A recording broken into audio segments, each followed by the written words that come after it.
এক সপ্তাহে কুমারগঞ্জে ৬ জায়গায় চুরি, আতঙ্কে এলাকাবাসী, ক্ষোভ পুলিশের ভূমিকা নিয়ে। দক্ষিণ দিনাজপুরের কুমারগঞ্জ ব্লক কার্যত চুরির আতঙ্কে কাঁপছে। এক সপ্তাহের মধ্যে ৩ দিনে ৬টি চুরির ঘটনায় চাঞ্চল্য ছড়িয়েছে এলাকায়। সাফানগর ও গোপালগঞ্জে দুটি অঞ্চলে বারবার ঘটছে দুঃসাহসিক চুরি। প্রশ্ন উঠছে, পুলিশ কি করছে? ৪ দিন আগেই কুমারগঞ্জ ব্লকের একটি রাষ্ট্রায়ত্ত ব্যাংক ও পাশের পোস্ট অফিসে চুরির ঘটনা ঘটে। তার রেশ কাটতে না কাটতে ফের গোপালগঞ্জের দুটি বাইক শোরুমে হানা দেয় চোরের দল। ঘটনার প্রতিবাদে স্থানীয়রা বিক্ষোভ দেখান কুমারগঞ্জ ব্লক অফিসের সামনে। পুলিশের নিষ্ক্রিয়তায় ফুঁসছে জনতা। রবিবার সকালে ফের আতঙ্ক ছড়ায় সাফানগরে। স্থানীয় একটি আয়ুর্বেদিক ওষুধের দোকানে এবং এক চা বিক্রেতার বাড়িতে চুরির ঘটনা প্রকাশ্যে আসে। অভিযোগ, সিঁড়ি ঘর দিয়ে দোকানে ঢুকে ক্যাশ বাক্স ভেঙে কয়েক হাজার টাকা নিয়ে যায় দুষ্কৃতীরা। একইভাবে ভোররাতে রাষ্ট্রায়ত্ত ব্যাংকের পেছনের বাড়িতে ভেন্টিলেটর দিয়ে ঢুকে স্টিলের আলমারি ও শোকেস ভেঙে নিয়ে যায় সোনার গয়না ও নগদ অর্থ। ক্ষুব্ধ দোকানদাররা বলেন, দোকান খুলতেই দেখি সব তছনছ, চোরেরা ক্যাশ ভেঙে টাকা নিয়ে গেছে। ব্যাংকের পাশে এভাবে চুরি, এটা কি করে সম্ভব? তো পরপর তো সবই চুরি হয়ে যাচ্ছে, ব্যাংকে হলো, শোরুমে হলো। আমরা সাফানগরে তো চুরি হচ্ছিল না, হঠাৎ করে চুরি শুরু হলো। আমার সিঁড়ি দিয়ে নেমে এদিক দিয়ে ওই পাশে সিঁড়িটা খোলা আছে, ওই সিঁড়ি দিয়ে উঠে আমার গেট সরিয়ে ঢুকে তারপরে এই ক্যাশ থেকে টাকা পয়সা চুরি হয়েছে।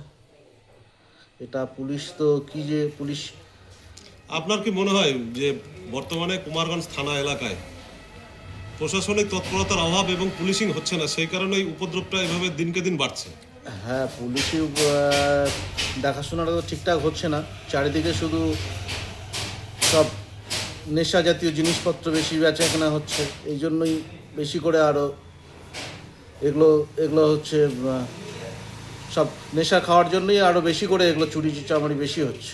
আপনার ক্ষয়ক্ষতি কি কি হয়েছে? টাকা পয়সা টাকা পয়সা আমার যা থাকে, খুচরো টাকা পয়সা যা থাকে, এমনি টাকা রাখা হয় না, খুচরো টাকা পয়সা রাখা হয়, থাকে দোকানের যেটা থাকে মোটামুটি ১,৫০০, ৩,০০০ টাকা, সেটাই নিয়েছে। ব্যবসায়ী হিসাবে কতটা আতঙ্কিত আজকে আপনারা সাফানগরের ব্যবসায়ী মহল? ব্যবসায়ী হিসেবে তো প্রচণ্ড আতঙ্কিত, কারণ এইভাবে যদি চুরি হয়, আজকে আমার হয়েছে, পরের দিন আমার আরেকজনের হবে, পাশের দোকানদারের হবে। এভাবে চলতে থাকলে তো সবাই কেউ ব্যবসা ঠিক মতো করতেই পারবে না। তো এই মুহূর্তে আপনারা এখানে থানার পুলিশ এসেছিল তদন্তের জন্য? হ্যাঁ, এসছিল, যারা ডিউটিতে থাকে সিভিক এসছিল। কোনো থানার অফিসার আছেন? না না না। অভিযোগ জানিয়েছেন? অভিযোগ বলতে ওদেরকে প্রথমে আমি ফোন করেছিলাম, যারা এখানে সিভিক যারা থাকে, গ্রামীণ পুলিশ সিভিক, তাদেরকে বলেছিলাম। আপনার নাম? সুবীর বসা। চা বিক্রেতার স্ত্রী কি বলছেন শুনবো। সেগুলা চুরি হয়েছে, ঘরেতে এসে দেখি যে এরকম আতঙ্ক হতো না।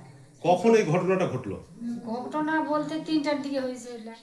তো আপনারা কেউ বাড়িতে ছিলেন না? আমরা বাড়িতে ছিলাম কি, আমরা ওই সাইডে ছিলাম, বুঝতেও পারেননি? আমরা বুঝতেও পারিনি। কখন জানতে পারলেন আপনার এত বড় ক্ষতি হয়েছে? যখন আর বাবা চলে গেল, তারপরে এসে দেখতেছি কটা 5টার দিকে এসে দেখতেছি ঘরেতে আউলে। কোন দিক দিয়ে ঢুকেছে বলে অনুমান আপনাদের? এখন কোন দিক দিয়ে ঢুকতে সেটা তো বলতে পারতেছি না। কি কি ভেঙেছে? ওই তো আলমারি ভাঙছে, ওই শোকেস ভাঙছে, সবই ভাঙছে এগুলা। কত টাকার গহনা আর আপনার কত টাকা নগদ আপনারা হারিয়েছেন? আমাদের ৫,০০০ টাকা, আর গয়না হলো ৩-৪ ভরি ছিল। কিছুই নেই আর? না, এগুলো কিছুই নেই। সামান্য চায়ের দোকান করে যেটুক জড়ো করছি, শেষ। এখন আপনারা কতটা আতঙ্কের মধ্যে আছেন?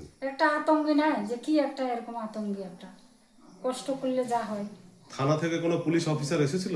থানা থেকে যে কি নাম বলতেছে ওরা এসছে, সিভিক এসছে, পুলিশ অফিসার আসেনি? না।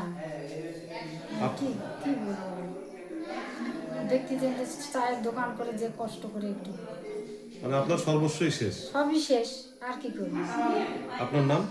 বানি বসে। স্থানীয় এক ব্যবসায়ী কি বলছেন শুনবো। আমরা তো খুবই আতঙ্কিত এইসব চুরি ডাকাতি চুরির জন্য। তবে আমাদের যে প্রশাসনগুলো করছে আগের মতো সেই এদের কার্যকারিতা নেই। এরা শুধু আগে একটা বড় বোর্ড থাকতো পুলিশের সামনে, help us to help you, অর্থাৎ ওরা পাবলিকের সাথে একটা মেলামেশা করতো, কমিউনিকেশন রাখতো, ফলে ওরা কিছু সোর্স খুঁজে পেত। এখন এইসব সোর্সগুলো ওরা কাজেই লাগে না, সারাদিন ওরা অফিসেই থাকে আর ডিউটি বললে গাড়ি করে যায় আর চলে আসে। এখন এইসবের জন্য কিন্তু ওরা সেই সোর্সগুলো পাচ্ছে না, ফলে চোরকে ধরতে পারছে না। আর চোর যে এখন এইসব যারা ক্রিমিনাল, তারা এখন হয়তো ওনারাও অসুবিধা হচ্ছে, বড় হাত হয়তো আছে, নেতাদের কোনো বড় হাত আছে, হ্যাঁ, সেই জন্য ধরতে যাচ্ছে না, ধরতে গেলেই হয়তো বলছে না আমার লোক ধরতে পারবেন না। এইসবের জন্যই কিন্তু আজকে চুরিগুলো অনেক বেশি পড়ে পারছে।